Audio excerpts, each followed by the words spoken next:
Good morning. We're on our way out to the garden this morning. And there's Teeny. She has her a box. She loves scrapped paper. So I thought I would show y'all from the outside. This is such a lovely time of year. Wow, everything is just on the verge. And I'm going to show you this border first. Last night when we let the dogs out, I heard something in the yard and got the flashlight and I could see eyes right over there. And Brian got the bigger flashlight and looked, and lo and behold, we had 3 deer out there. And they just stood there. The dogs were not barking very much at all. And the dogs were ready to come in and go to bed. And Brian had to come all the way out here from the house and chase them out. They were standing right there, and they just went in a line. They were just moseying along, but we did get them out of the yard.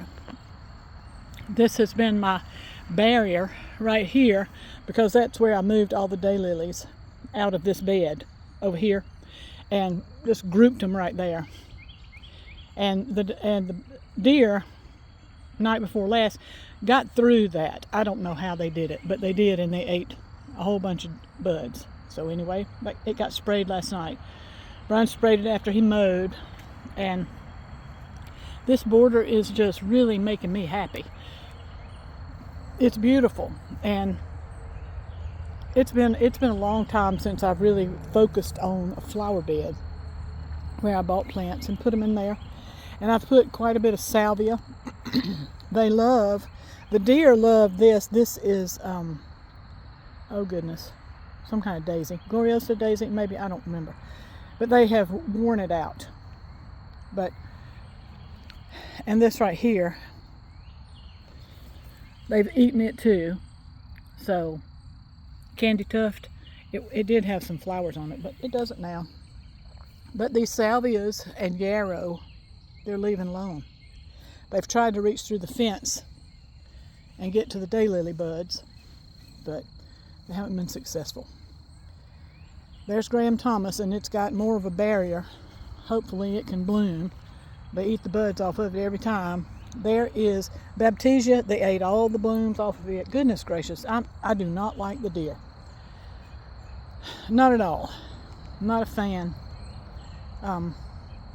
They ate that, the purple. So we have all this stuff that's got a big fragrance to it that they don't like.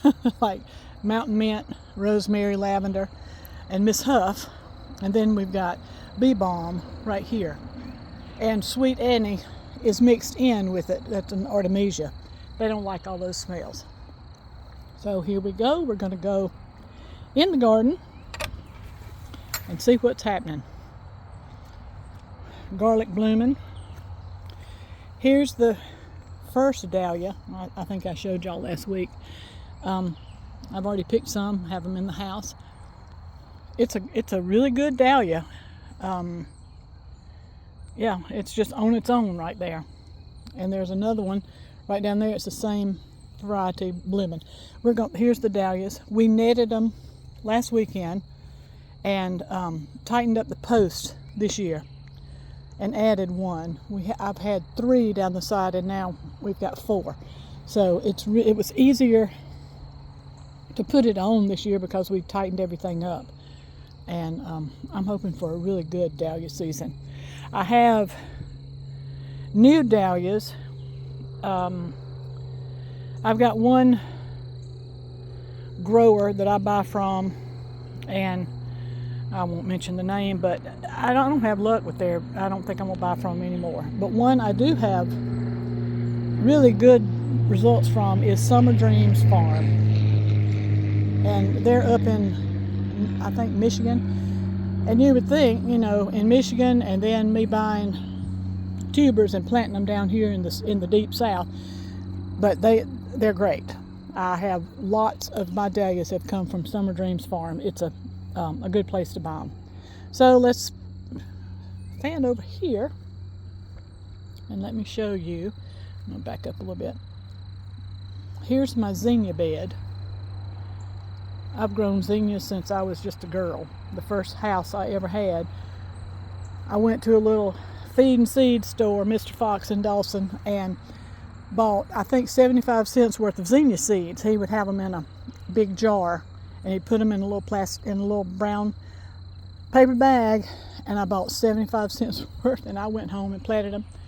And I never had such beautiful zinnias. I think every single one came up. They were all the way across the front of my house, and I've grown zinnias ever since. That was when I was about 20 years old, and I have grown them ever since. I love them, love them, love them, and I grow them every year along with Blue Lake green beans. So we've got buds showing color, so in the next day or two I should have zinnias. These are not showing color yet right there, but anyway, here we are with the daylilies. Oh my goodness. Daylilies are really the flowers where I started with perennials. I mean, zinnias have always been a part, but they're here. I'm going to show them kind of slow. This one I love. I don't know the name of it, but I love the dark ones. And this is Ski Chalet back here. I moved them around a couple of years ago. Then I moved everything this year too, but I moved them around so that this is a white daylily, and then that one is the dark burgundy daylily. This is Jones Senior, another white one, so that should be a pretty show right there. And then I tried to put the colors in the background too. Here's another one. This one's Bill Norris. It's a pretty gold. It's really gold. Okay, I'm going to try not to be so long-winded here. These came out of the woods, and I can't wait to see what they are because they're a mystery. And here's one that's that I hybridized, and it needs to go. It's probably 5-6 years old, maybe more, but it doesn't open. So, yep, I need to throw it away. Here's one that's beautiful. It's not blooming yet, but it will be soon. And here's buds, buds, buds. There's one more. Lily's going to cough for us. Here's one more seedling that I hybridized. It's really pretty. Okay, that's the daylily bed. And here's an overview of everything. Oh, y'all, this is just such a wonderful time of year. And it's a good thing because I've worked so hard that I'm tired. I'm really tired. And it's time to enjoy some until it's time to harvest. So the nasturtiums are starting to bloom. Aren't they pretty? And yes, I do put them on our salads. And the parsley and peppers and, oh my goodness, lavender, chives. That's the herb bed over there. And there you go. So, hope you enjoyed it. And I hope that you're outside planting something, because it's a great time to garden. There's the overview. I still pinch myself because I can't believe I live here. A dream come true. So, this is Mona from Winterpast.